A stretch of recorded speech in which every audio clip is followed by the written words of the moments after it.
Oh, since we last spoke, the Bulletin of Atomic Scientists say that the world is now closer than it's ever been to destruction. There's a deadly virus outbreak in India which is causing countries across Asia to reinstate airport screenings. A congresswoman representing Minnesota was seemingly attacked by a man with a Oh my god, what is happening in 2026? Needs to chill out. syringe. Calls for European countries to boycott the World Cup because of Trump are now growing. The US dollar has crashed to its lowest level in 4 years. Man, can 2026 just chill the hell out? We haven't made it What is right going on, guys? I did not get these things. What is happening right here? month yet, but subscribe to the channel if you're out here surviving. So let's stop the yapping and let's go. We need a new suggestion for a slogan until I get a new whip. Now, what are you saying, man? And audible now.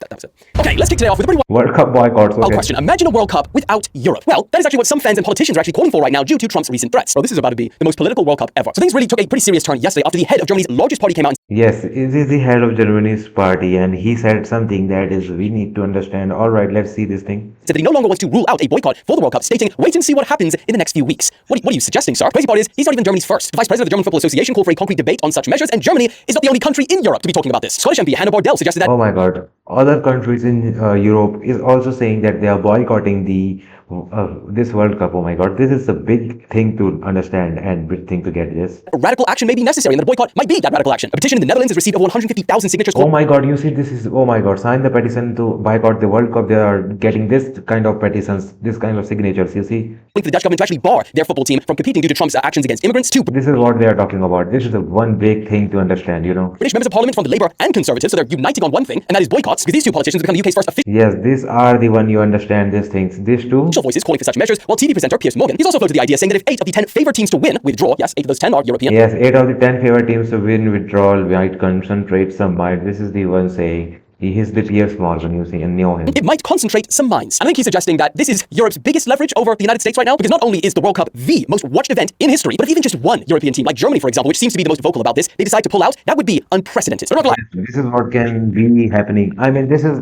happening. This is inevitable. That's what I'm thinking about it. As of right now, it seems hard to imagine that this would actually happen, which is why I was so surprised that there was actually so much support for this when I asked you guys over on Oh my god, yes, yes. You see 23,000 of responses with a yes. Instagram. Out of 23,000 votes, over 70% said that European teams should boycott the World Cup.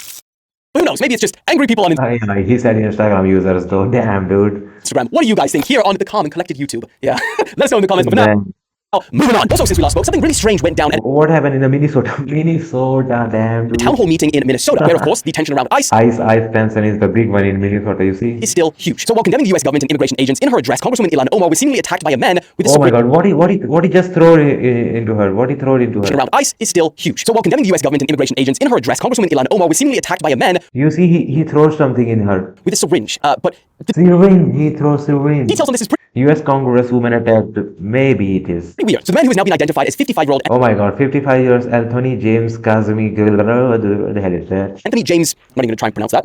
It's not even pronounced Rushed that. at Omar. He was sat in the front seat and he sprayed her out of the syringe with this unknown liquid, and we still don't know what it is. And he yelled, "You must resign," before being tackled to the ground by Yeah, this is what he said, a 55-year-old man. security. He now faces charges of third-degree assault for this. And according Third-degree assault charges he's facing. You see, this is the syringe. You see, this is right here. You see. to those on the scene, this liquid had a strong chemical odor. Now, after the incident, Ilhan Omar posted on X saying that, "I'm okay, I'm a survivor. This small agitator isn't going to intimidate me from doing my work." She also said that she survived a civil war in Somalia as a child, so she'll survive intimidation from whatever these people throw at her. But today, this incident has got a whole lot more attention because Donald Trump is now suggesting that she faked it. Oh my god, Donald Trump is saying he faked it. This is he talking about damn dude. Staged it. Now, for some background context, Trump and Omar, they don't see eye to eye. Right? That's a nice way of putting it. Trump has called her before garbage and that she should go back to where she comes from. She's actually the first congressman in U.S. history to be Somalian. Meanwhile, Omar has called That's what Trump said. Go where you come from. You are Somali. Go to Somali then. Do not keep here. Trump creepy and a racist, amongst many other things. So when Trump was asked about this attack, instead of condemning it, he actually said she probably had herself sprayed, knowing her. And that has triggered, or at least gone alongside with, a whole bunch of people now alleging that Omar staged the whole thing. Now, to be clear, there's Yes, everyone is saying he staged this thing. no actual evidence that this whole situation was staged, and the man who did attack Omar has actually a pretty long history of criticizing Omar online. But yet again, Alright, this can be happening, but it can be staged. We do not get it. another few days have passed, and the situation is just getting more and more intense. But what do you guys think about this situation? Let me know in the comments, but we must move on. Also, just to sprinkle on a little bit of Oh my god, this is the bad thing.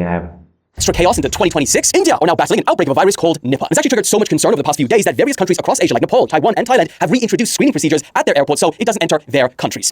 Here we go again. Now, this comes after hundreds of people were potentially exposed to this disease at a private hospital in West Bengal early this month. At least 5 cases of this disease were confirmed, and What is this disease? What really happens in this? Is the kind of the brother of COVID? 2 nurses are currently in intensive care. Now, while Nipah virus isn't a new disease, it's been around for decades actually. The Oh reason my god. Okay, what is it happening? is causing such a concern right now is because of its alarming high death rate actually. It's between 40 and 75%, and even worse, there's no cure or treatment for it. But What the heck? Caveat to that, the good news is that it isn't as contagious as other airborne diseases, like the one we shall not name, and it can only spread amongst humans through close contact with bodily fluids or exposure to infected animals. But that being said, the WHO do actually list this as their top priority diseases. So, India, please, can you just contain this one for us, for the whole team? We don't want season 2. Not yet. Moving on. Season 2 is Also, speaking of actually, and this is really not the best time for these two stories to be going up at the same day, but the European Union have just announced that they want more Indians moving to Europe. So yesterday, a truly historic deal what is it? What is the hell is they talking about, man? They really want this thing or not? Oh my god, what? between the EU and India was announced. And for context, they have been negotiating this deal for 20 years. They started 20 years they've been negotiating these deals and deal is being done by 20 years. when I was 6. Now I'm 26 reporting on this. Insane. And the deal is intended to strengthen economic ties, create jobs, cut tariffs, establish a global supply Yes, he is the PM. chain, allow free trade between the two parties, amongst many other things. This is a big-ass boy. In fact, it was actually described as the mother of all deals by the Yes, mother of all deals described by this European Union member. European Commissioner Ursula von der Leyen. And it's not just trade, because Ursula also said that the greatest wealth that we have is our people. And because of that, the EU will now facilitate the movement Yes, he said these peoples are the biggest thing that we are getting from there. of students, researchers, and seasonal and high-skilled workers, as well as launching the first EU legal gateway office in India to support Indian talent moving to Europe. In simple terms, this will make it easier for Indians to work in the 27 countries in the EU. And I guess you're wondering how this duo came together. It's because Ursula von der Leyen said that India and Europe have so much in common. I think why this is What is the common thing? What they have in common? What is it common? causing so much discussion right now online is because it comes at a time where the EU and the US are taking completely different approaches. Yes. EU and US are just like the brothers like this, and they're just going boom like this, and EU is going this with India. I mean, what is happening right here? When it comes to immigration. And that's despite them historically having such common shared values. And so the big question off the back of that is, in the next decade, which strategy will work out better? Let me know what you think in the comments, but for now, moving on. Also, since we last spoke, the US dollar, so many catastrophes Damn God, US dollar is crashing 4 years low. today, has crashed to its lowest level in 4 years. It also saw its biggest single-day drop since Trump's big Liberation Day tariffs, which triggered, global markets to crash. So let's talk about why. You see, that time when everything is just down, that is Hell, this is happening. Well, firstly, for a while now, the dollar has actually remained really weirdly strong and stable despite, the global tariffs and the world chaos. But all of that changed this week. And there's a couple reasons why. Firstly, Reuters is reporting that investors who love good old predictability are getting spooked. I mean, it's Oh not my hard- God, yes, this is happening, this is happening, oh my God, I'm very strange of this, and this thing is the one, fiat currency we are talking about, gold, silver, and everything is oh my God, this is why dollar is getting the fiat currency. hard to see why, because just in the first month of 2026, Trump is threatening to take control of Greenland. He then slapped more tariffs on European countries because they didn't like the Greenland idea. He moved to criminally indict the head of the Federal Reserve, Jerome Powell. He Yeah, captured this is what he did, he captured the Maduro. the Venezuelan president, and over the weekend he threatened Canada with an effective trade embargo. 100% embargo trade, oh my God, in Canada, oh my God, you see, Canada is now shaking hands with the China. So it's safe to say that predictability in the US and global markets, for that fact, not really going on right now, which is also why gold and silver booming. And just to add another thing into the mixable. This is the all thing is connected. You see, everything is connected by each other. It's connected chance. That is a US government shutdown. We might be looking at another one. You see, because of what's happening in Minneapolis with ICE, Democrats are now saying that they will refuse to vote for the DHS funding bill unless it included major reforms or Yes, this is what they are talking about. Minneapolis. limitations for ICE enforcement. Now, if Republicans and Democrats can't agree on that funding bill by the end of January, the US government could face yet another shutdown. And if that happens so Another shutdown is coming. I think so. The previous shutdown is the biggest shutdown ever in a U.S. history. Yes, biggest government shutdown ever. And second shutdown is again happening. I mean, this is the breaking records of the previous one, I guess. Oh my God. soon, after the longest in US history last year, I don't think markets will react very kindly. There's a few other more technical reasons, including the Japanese yen going up, but the point is, those are the reasons, mainly. We don't have time to get into the weeds. Yeah, this is the reason. This is what I'm also thinking about. I studied this thing. I researched it, and my God, this is the very worst thing that can happen to U.S.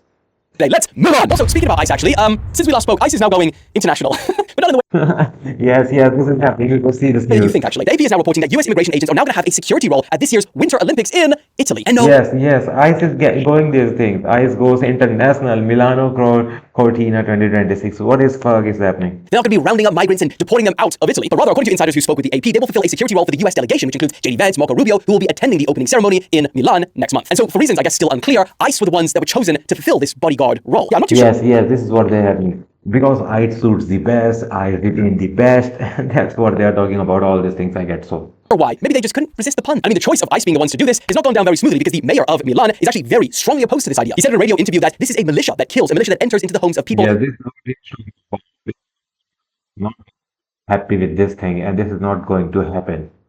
They are not welcome in the city. So yeah, don't know how the US and Italy are going to squash that one, but I guess you'll subscribe to the channel and find out very soon once we cover it. Moving on. And lastly, according to the Bulletin of Atomic Scientists, the world is now closer What is happening? It is 85 seconds to what is this? What is this? I don't get than it. it's ever been to destruction. This episode is really quite tragic. Nice positive way to start the year, huh? Doomsday clock. What the hell is this, my man? For those who don't know, all the way back in 1947, a group of scientists, including Einstein and Oppenheimer, they decided to create an advocacy group together to Oppenheimer, the nuclear boom bomb thing. That's what he did. annually assess the risks of the world, like nuclear war, climate change, and disruptive technologies like AI. Now, they use this clock as a symbol of the likelihood that people are going to do something to end humanity. And as I'm sure you've guessed, Humanity is ending. That's the, oh my God, 2026 is terrible. 2026 is terrible. It's not even a month completed, and it's terrible. when the clock hits midnight, I guess it's over.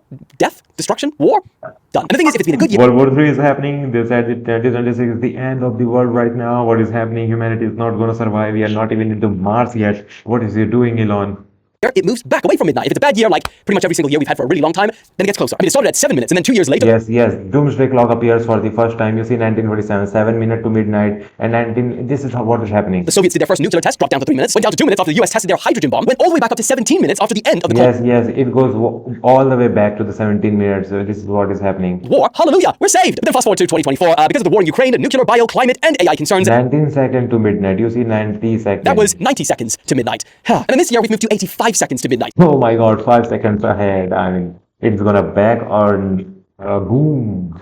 It's closer than ever before, apparently because Russia, China, and the US, and other countries even, have become, quote, increasingly aggressive, adversarial, and nationalistic. The scientists also cited the risk Oh my God, this is very bad thing. This is happening. 2026 needs to chill out, man. of nuclear war, climate crisis, potential misuse of biotechnology, the increasing use of artificial intelligence without adequate controls. Quote, Yes, no controls, no controls. hard-won global understandings are collapsing, accelerating a winner-takes-all power competition and undermining the international cooperation. Now, the bulletin does emphasize that this is not a literal prediction of doom, but rather just a stark warning and a call to action. The group say that the clock could be turned back if the Oh my God. Sorry, it felt right. Oh, what the fuck are you doing, editor? leaders and nations work together to address these existential risks. Woo! What an episode. 2026 truly does need to chill the hell out. I really hope I can bring you some good news on Friday. In fact, I will make it my priority to bring you some good news. Thank you, my man, for making this video.